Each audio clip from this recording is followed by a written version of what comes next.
Hi guys, for today's video magtatanim na tayo ng pampunda ng sibuyas. At dito nga pala kasama ko si Kaka at tumagaya na kami dyan. At nakarating na rin kami, ito nga pala yung pagtataniman namin. At dito ay naghahakot na kami ng dayami para pampabon mamaya sa punla. At dito nga pala ay tinatabunan na namin ang buhangan yung buto ng sibuyas.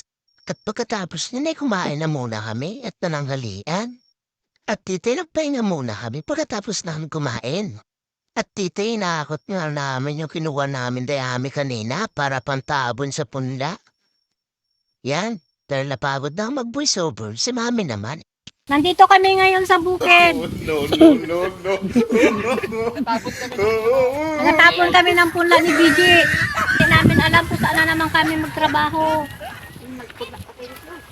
At yan, salamat sa voice over me. At ito na nga pala yun, matapos na namin takpan. Pagkatapos yun, nagmerienda muna kami bago umuwi. Pagkatapos yun, uuwi na nga pala kami. Yan, pauwi na kami. At tita, nakauwi na nga kami. Maraming salamat sa panonood. Bye!